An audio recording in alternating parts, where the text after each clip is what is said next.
Hey Internet, Harris here. So I just finished up what was hopefully my first, last, only COVID school year that I'll ever have.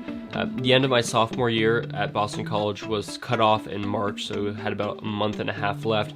And then the entire junior school year was under COVID precautions, under COVID conditions. Even up until the final days on campus, we still had to wear masks indoors and stuff like that. I'm gonna make a video pretty soon talking about all the things that I did and was able to do despite COVID, or maybe in spite of COVID. But in this video, I want to talk about the lessons I learned this year, whether they were COVID related or not. I'm going to try to keep this video as short as it can be while still getting in what I want to say, and make sure to stay tuned for the video of all the things that I did this school year. I think that one will be a little bit more upbeat and a little bit more interesting and just more fun. And this video is presented by Squarespace. If you're looking for a website, a blog, a storefront, anything like that, check the link below.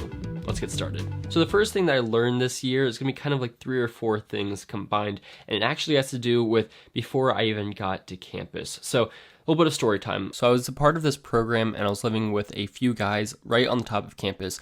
Would have been a great house, and it would have been a really short walk to get down to campus or the library or whatever I wanted whenever I wanted, and I thought it was going to be really excellent.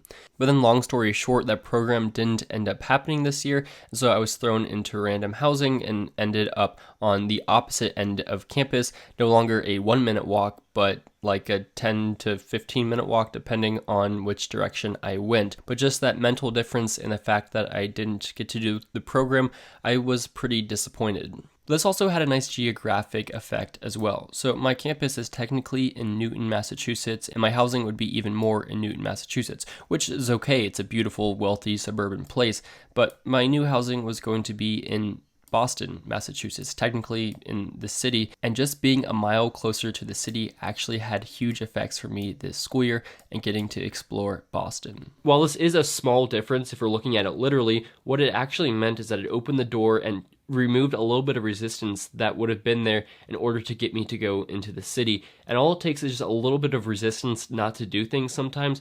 And so just me being a few minutes further away from campus allowed me to explore something that is so much bigger and better than just a campus, which is an entire city. And so just being, a half mile the other direction, or maybe a mile the other direction at most, allowed me to really explore the city more this semester. So I guess what I'm trying to say is that comfort is often the enemy of not just growth, because growth can be a bit ambiguous, but of happiness. And I found a lot of happiness by venturing out, being a little bit further away from campus. Yeah, I had to walk more each day, but being able to go into the city really opened up a lot of avenues and paths for me, and allowed me to hang out with people I wouldn't have hung out with otherwise, because I was forcibly, I didn't choose it, I was kind of forcibly taken away from my comfort and put in a situation that I didn't prefer. But I didn't know what was best for me. I kind of just stuck to what was comfortable, and that meant being really close to campus. But it also led to kind of a second point that I learned this school year, or at least am still learning,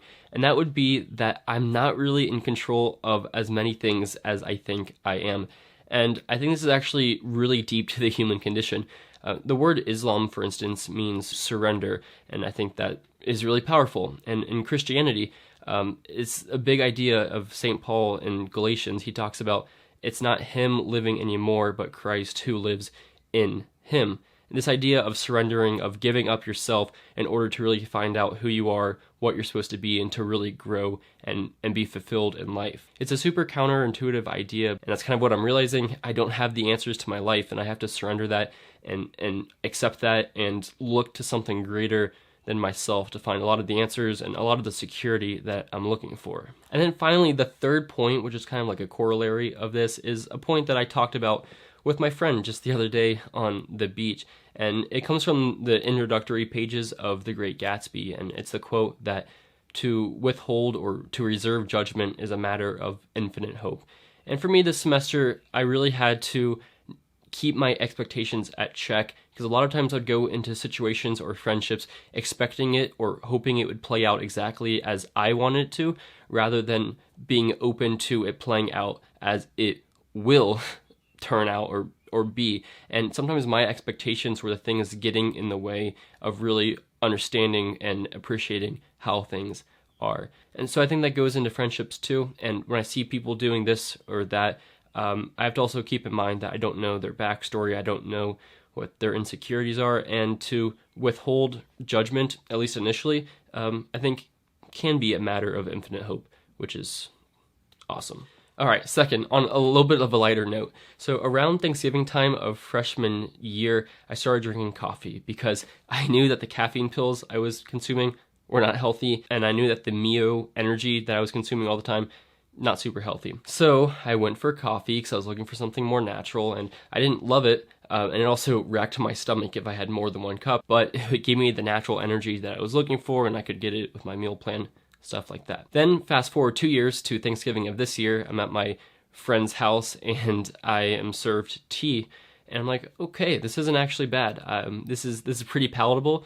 So I drink tea, and that places the seed of resistance in me. Then I start having a little bit more tea and a little bit more tea, and then I come to realize I love tea. So lesson 2, I guess, that I learned is I love tea, and it's great because I think it tastes great. It's awesome in the winter because it's warm and it's healthy. There's so many health benefits, especially to green tea. It's phenomenal, super natural, super healthy, and it's lower caffeine than coffee, so I'm able to kind of control my caffeine intake a little bit better. Highly recommend tea. Number 3, oatmeal.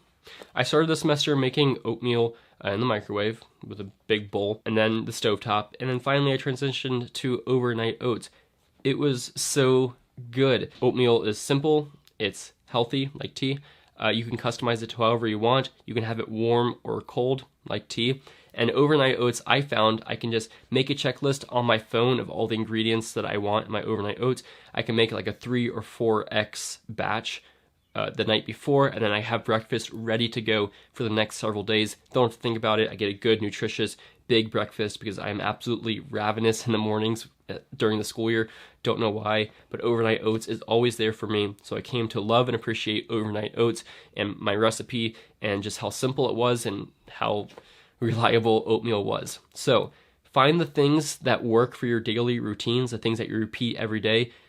Really master those daily habits and those routines, such as breakfast or clothes you're wearing or any other routine you have. Yeah, research it, master it, and repeat it, and it makes life great. You have that really reliable, stable part of your life.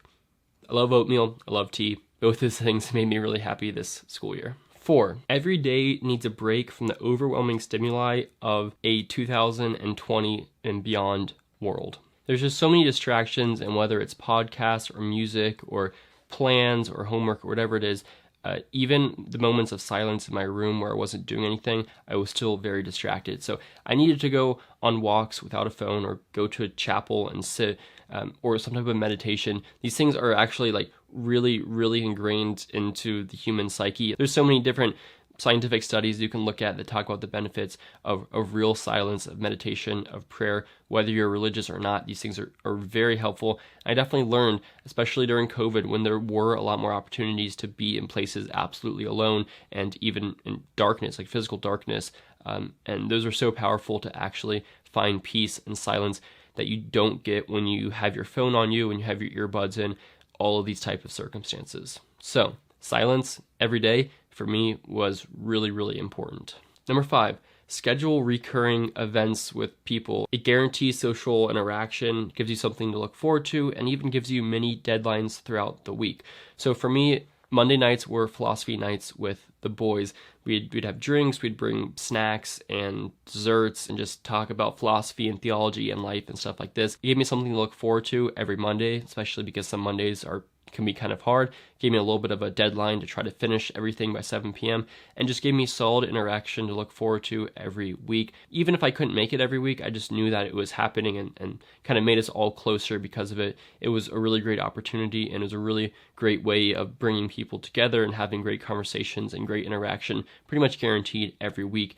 That for me was super helpful, and I learned the power of scheduling things, of kind of forcing things every week, like forcing it organically, like not the wrong kind of forcing, but an organic forcing of interactions was, I think, really healthy for my social life this year. Number 6, ask for forgiveness, not necessarily permission.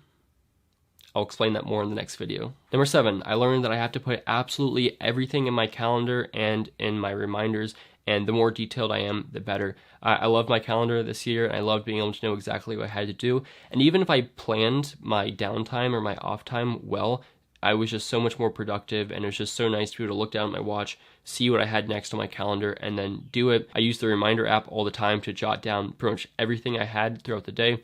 I oftentimes still would forget to do it or just was too lazy to do it. I always suffer the consequences of that. But for me, putting everything in my calendar right away and putting things in the future in the calendar, deadlines, events, meetings, lunches, all this kind of stuff, and then making really detailed to-do lists and agendas on my reminders app, super helpful for me this school year. Number 8, I'm still working on this as I'm working on all of them, but I learned that I need to stop maximizing things. And I try to maximize everything, which is very easy to do in this hyper-competitive, consumeristic culture.